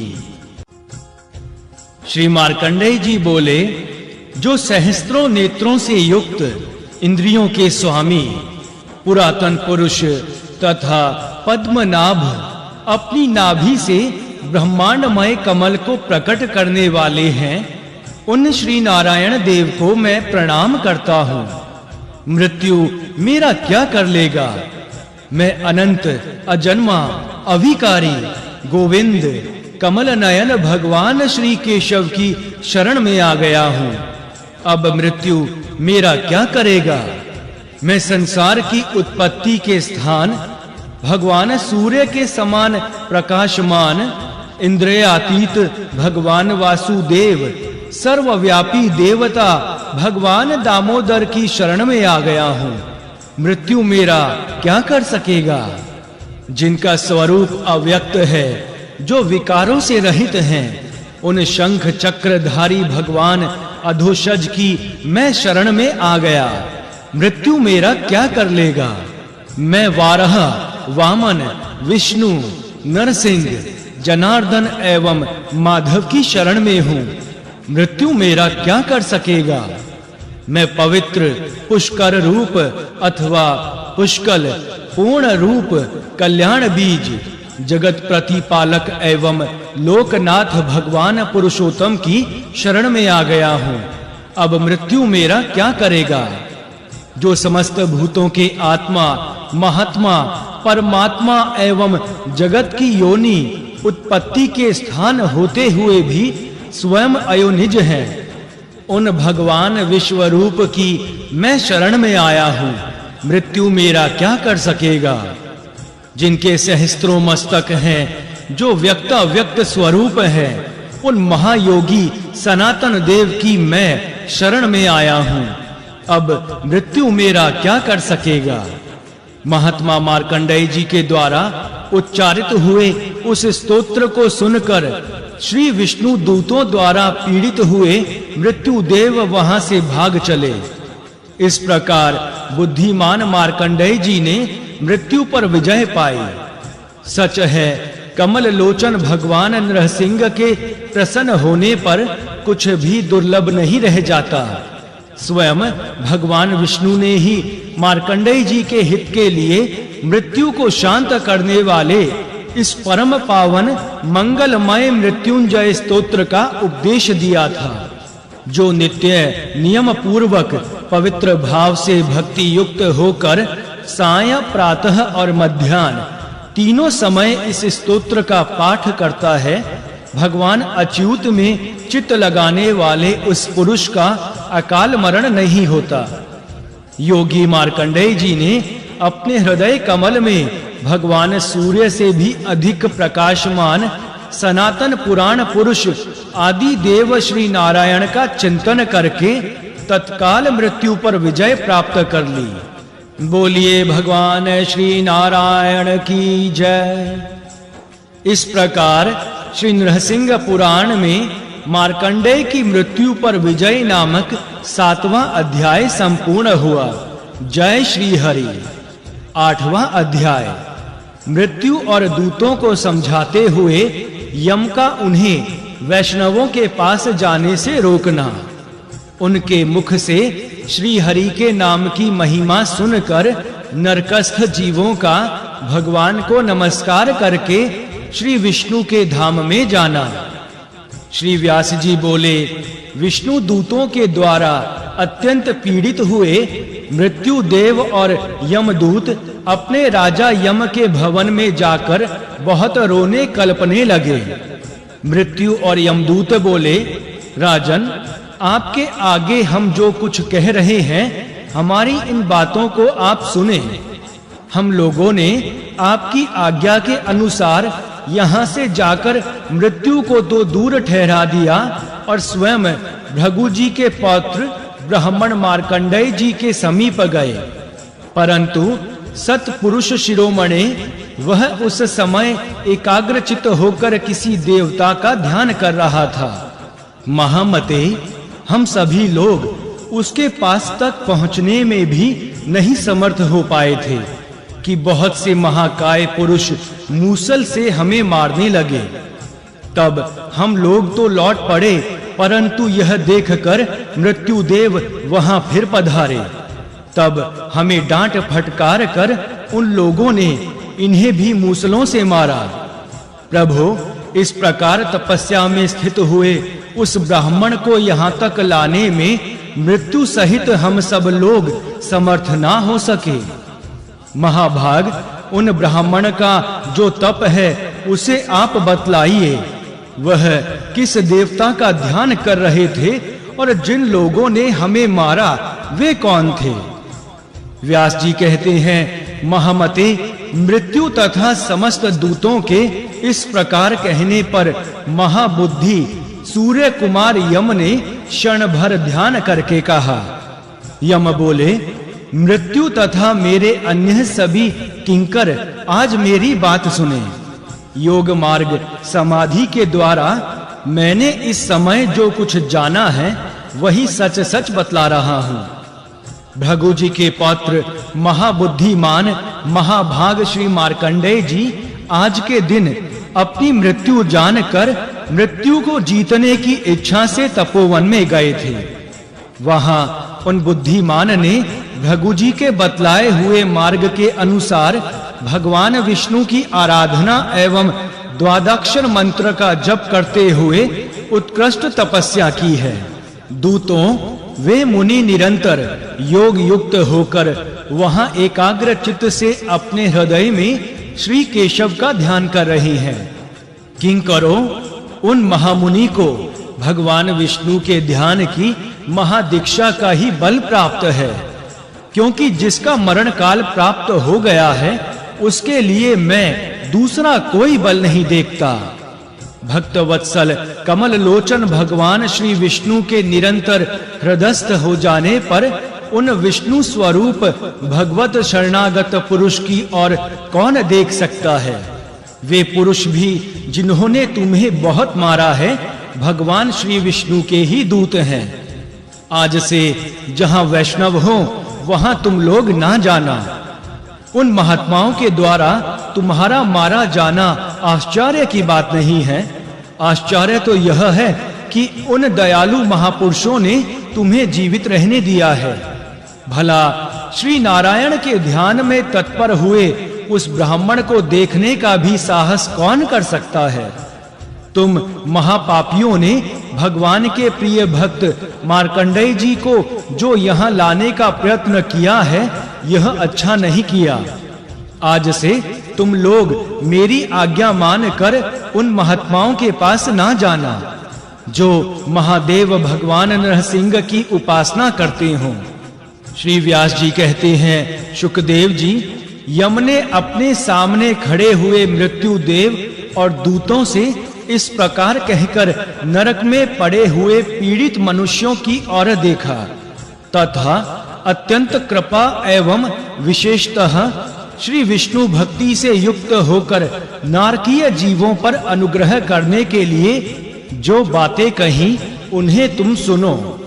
नरक में यातना सहते हुए जीवों से यम ने कहा, पाप से कष्ट पाने वाले जीव, तुमने कलेश नाशक भगवान केशव की पूजा क्यों नहीं की?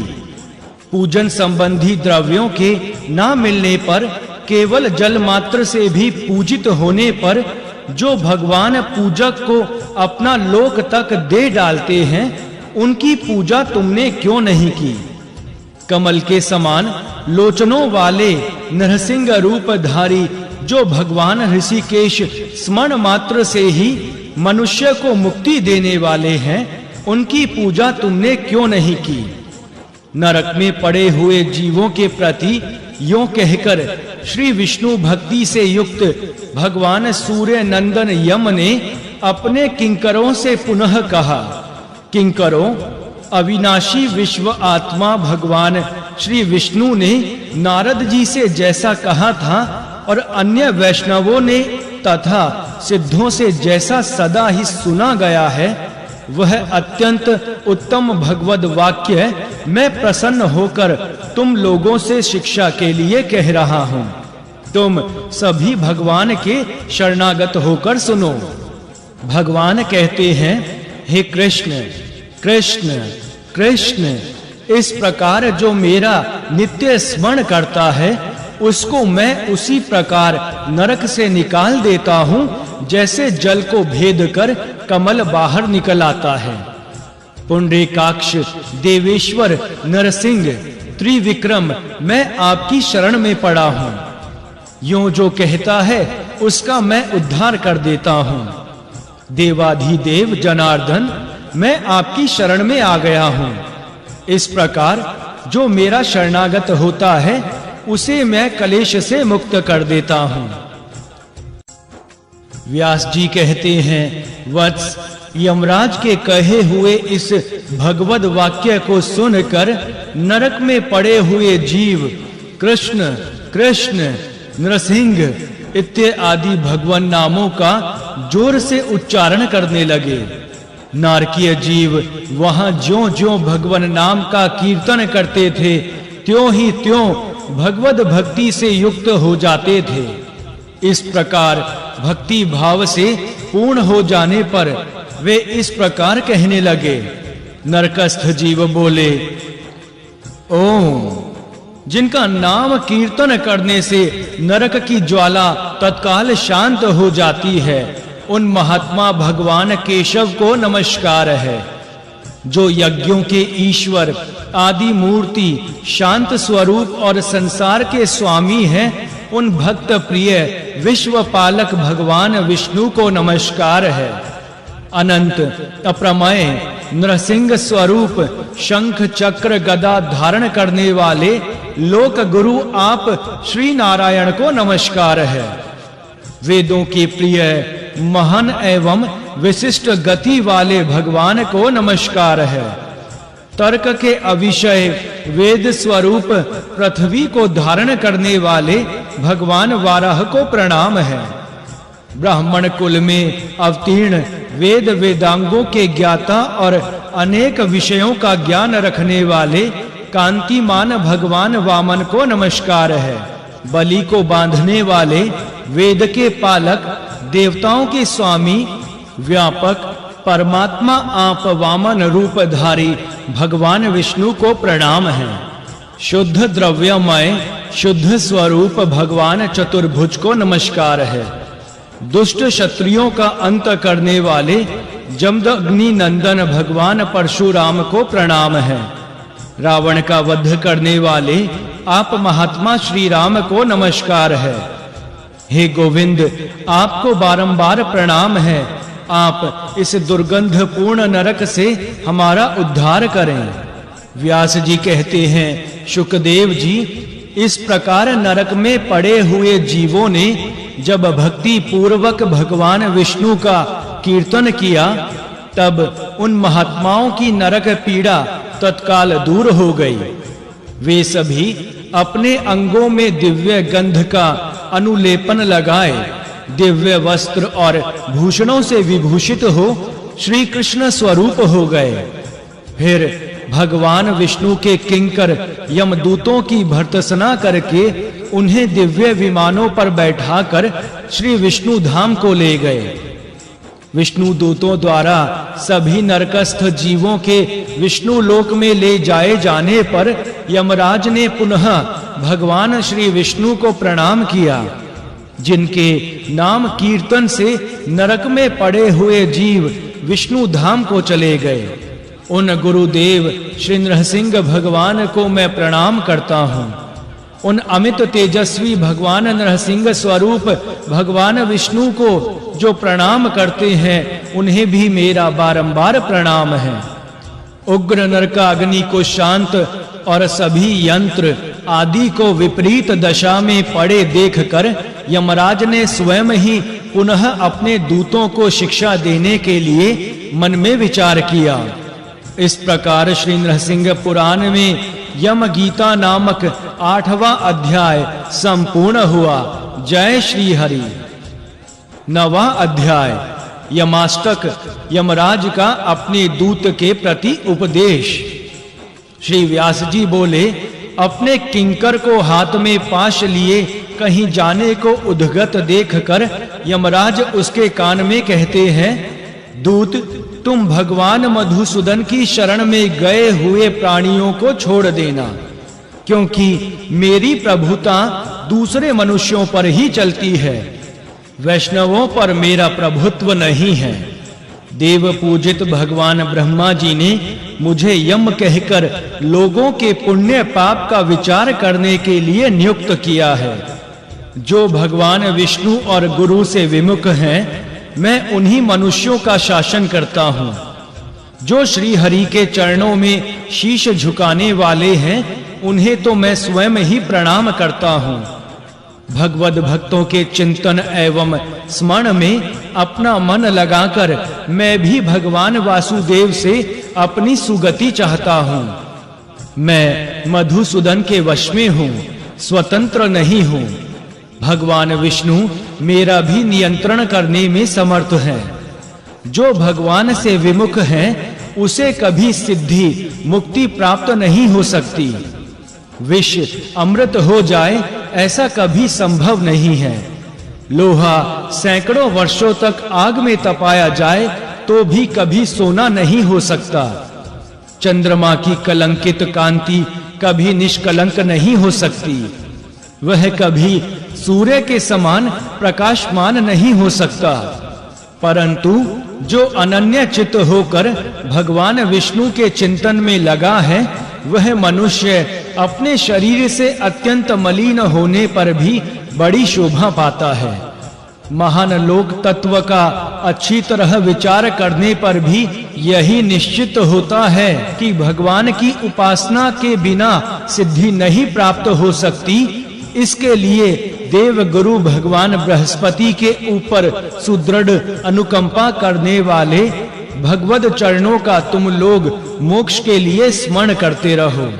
जो लोग सैकड़ों पुण्यों के फल स्वरूप इस सुंदर मनुष्य शरीर को पाकर भी व्यर्थ विषय सुखों में रमण करते हैं, मोक्ष पथ का अनुसरण नहीं करते, वे मानो राख के लिए जल्दी जल्दी चंदन की लकड़ी को फूंक रहे हैं। बड़े बड़े देवेश्वर हाथ जोड़कर मुकुलित कर पंकज कोश द्वारा जिन भगवान के चरणार विंदों को प्रणाम करते हैं तथा जिनकी गति कभी और कहीं भी प्रतिहत नहीं होती, उन भव जन्म नाशक एवं सबके अग्रज सनातन पुरुष भगवान श्री हरि विष्णु को नमस्कार है। श्री व्यास जी कहते हैं, इस पवित्र यमाष्टक को जो पढ़ता अथवा सुनता है वह सब पापों से मुक्त हो श्री विष्णु लोक को चला जाता है।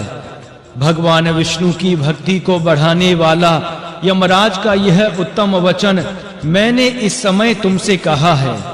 अब पुनः उसी पुरानी कथा को अर्थात श्री भृगु के पौत्र श्री मार्कंडेय जी ने पूर्व काल में जो कुछ किया था उसको कहूंगा। इस प्रकार श्री नृसिंह पुराण में यमाष्टक नामक 9वां अध्याय संपूर्ण हुआ। जय श्री हरि। 10वां अध्याय। श्री मार्कंडेय का विवाह कर वेद शिरा को उत्पन्न करके प्रयाग में अक्षय वट के नीचे तप एवं भगवान की स्तुति करना। फिर आकाशवाणी के अनुसार स्तुति करने पर भगवान का उन्हें आशीर्वाद एवं वरदान देना तथा श्री मार्कंडेय जी का क्षीर सागर में जाकर पुनः उनका दर्शन करना। श्री व्यास जी कहते हैं, शुकदेव जी, इस प्रकार तपस्या द्वारा अपनी मृत्यु को जीत कर प्रशंसित व्रत वाले महाबुद्धिमान श्री मार्कंडेय जी पिता के घर गए। वहां भृगु जी के विशेष आग्रह से धर्म पूर्वक विवाह करके उन्होंने विधि के अनुसार वेदशीरा नामक एक पुत्र उत्पन्न किया। तत्पश्चात निरामय निर्विकार देवेश्वर भगवान श्री नारायण का यज्ञों द्वारा यजन करते हुए उन्होंने श्राद्ध से पितरों का और अन्नदान से अतिथियों का पूजन किया। इसके बाद पुनः प्रयाग में जाकर वहां के श्रेष्ठतम तीर्थ त्रिवेणी में स्नान करके महातेजस्वी भगवान मार्कंडेय जी अक्षय वट के नीचे तप करने लगे। जिनके कृपा प्रसाद से उन्होंने पूर्व काल में मृत्यु पर विजय प्राप्त की थी, उन्हीं देवाधिदेव के दर्शन की इच्छा से उन्होंने उत्कृष्ट तपस्या आरंभ की। दीर्घ काल तक केवल वायु पीकर तपस्या द्वारा अपने शरीर को सुखाते हुए वे महातेजस्वी महाबुद्धिमान मार्कंडेय जी एक दिन गंध पुष्प आदि शुभ उपकरणों से भगवान वेणी माधव की आराधना करके उनके सम्मुख स्वस्थ चित्त से खड़े हो गए और हृदय में उन्हीं शंख चक्र गदाधारी गरुड़ ध्वज भगवान विष्णु का ध्यान करते हुए उनकी स्तुति करने लगे। श्री मार्कंडेय जी बोले, जो भगवान श्रेष्ठ नर नरसिंह और नरनाथ मनुष्यों के स्वामी हैं, जिनकी भुजाएं लंबी हैं, नेत्र प्रफुल्ल कमल के समान विशाल हैं तथा चरणारविंद असंख्य भूपतियों द्वारा पूजित हैं, उन पुरातन पुरुष भगवान विष्णु को मैं नमस्कार करता हूँ। जो संसार के पालक हैं, क्षीर समुद्र जिनका निवास स्थान है, जो हाथ में शांग धनुष धारण किए रहते हैं, मुनि वृंद जिनकी वंदना करते हैं, जो माँ लक्ष्मी के पति हैं और माता लक्ष्मी जी को निरंतर अपने हृदय में धारण करते हैं, उन सर्व समर्थ सर्वेश्वर अनंत तेजोमय भगवान गोविंद को मैं प्रणाम करता हूँ।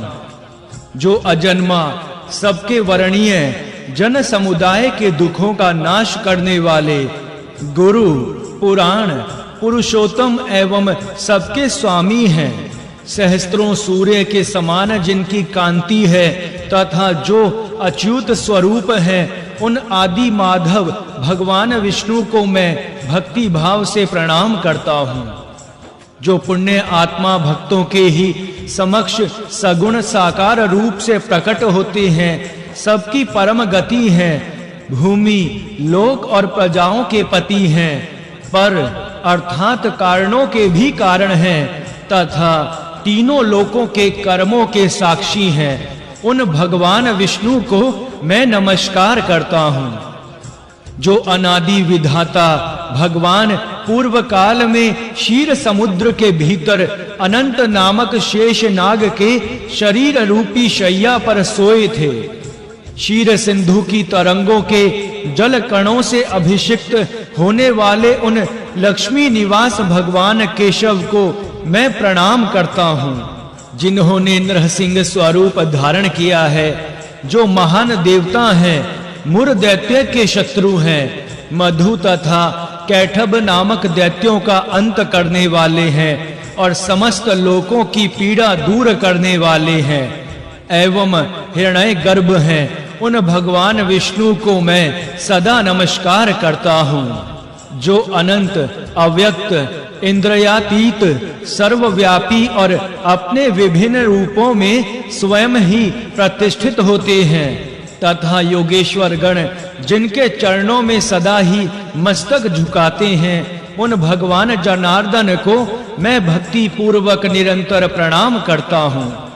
जो आनंदमय एक अद्वितीय रजोगुण से रहित ज्ञान स्वरूप वृंदा माँ लक्ष्मी के धाम और योगियों द्वारा पूजित हैं, जो अणु से भी अत्यंत अणु और वृद्धि तथा क्षय से शून्य है, उन भक्ति प्रिय भगवान श्री हरि विष्णु को मैं सदा प्रणाम करता हूँ।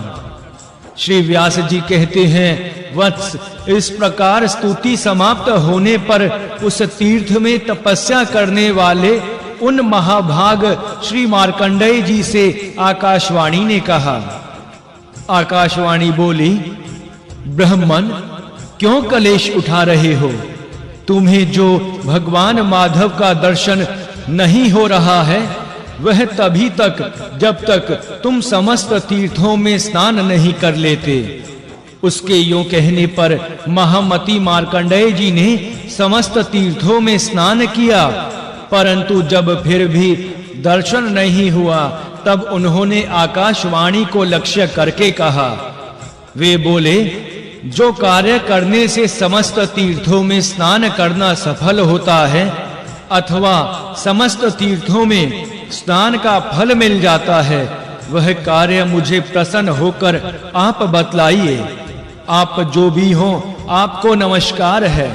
आकाशवाणी ने कहा, हे विप्रेंद्र सुव्रत, इस स्तोत्र से प्रभुवर नारायण का स्तवन करो और किसी उपाय से तुम्हें समस्त तीर्थों का फल नहीं प्राप्त होगा।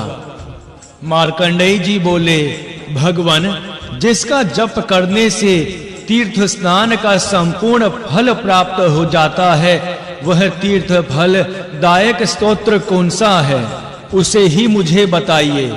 आकाशवाणी ने कहा, जय जय देव देव जय माधव केशव, जय पद्म पलाशाक्ष, जय गोविंद गोपते। जय जय पद्मनाभ, जय वैकुंठ वामन, जय पद्म ऋषिकेश, जय दामोदराच्युत। जय पद्मेश्वरानंत, जय लोक गुरु, जय जय शंख गदा पाणे, जय भूधर सुकर। जय यज्ञेश वाराह, जय भूधर भूमिप। जय योगेश योग्यज्ञ, जय योग प्रवर्तक। जय योग प्रवर्तक, जय धर्म प्रवर्तक। कृत प्रिय, जय जय यज्ञेश यज्ञांग जय। जय वंदित सद्द्विज, जय नारद सिद्धिद। जय पुण्यवताम गेह, जय वैदिक भाजन। जय जय चतुर्भुज श्री, जय देव, जय दैत्य भयवह। जय सर्वज्ञ सर्वात्मन, जय शंकर शाश्वत। जय विष्णु महादेव, जय नित्यम धुक्षज। प्रसादम कुरु देवेश, दर्शयाध स्वाकाम तनुम। अर्थात देव देव माधव केशव आपकी जय हो, जय हो। आपके नेत्र प्रफुल्ल कमल दल के समान शोभा पाते हैं। गोविंद गोपते आपकी जय हो, जय हो। पद्मनाभ वैकुंठ वामन आपकी जय हो, जय हो, जय हो। पद्म स्वरूप ऋषिकेश आपकी जय हो। दामोदर अच्युत आपकी जय हो। लक्ष्मीपते अनंत आपकी जय हो। लोक गुरु आपकी जय हो, जय हो। शंख और गदा धारण करने वाले तथा पृथ्वी को उठाने वाले भगवान वारह आपकी जय हो, जय हो। यज्ञेश्वर पृथ्वी का धारण तथा पोषण करने वाले वारह आपकी जय हो, जय हो।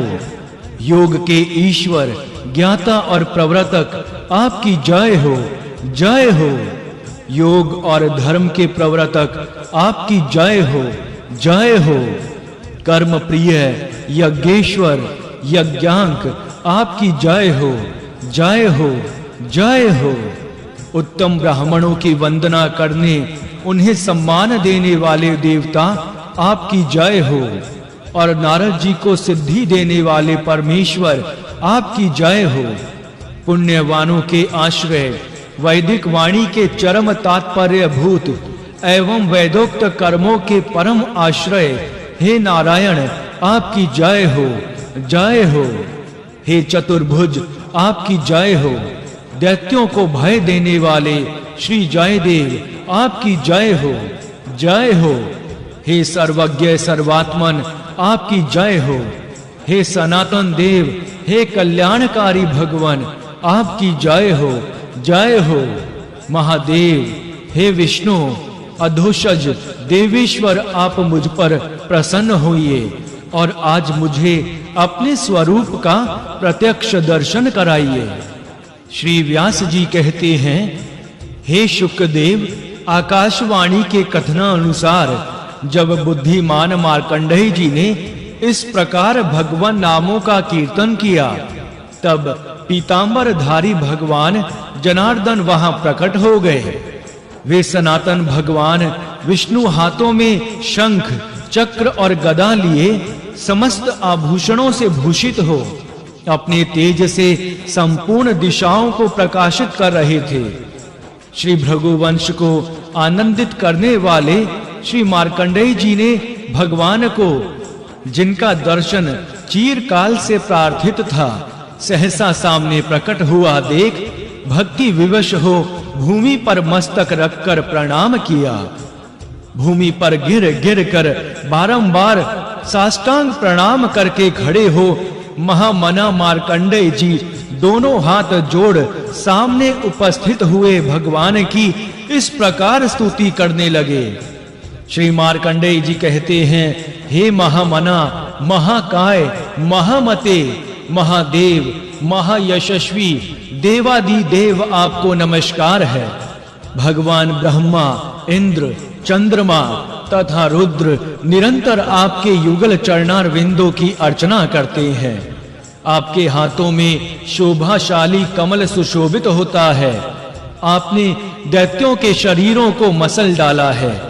आपको नमस्कार है।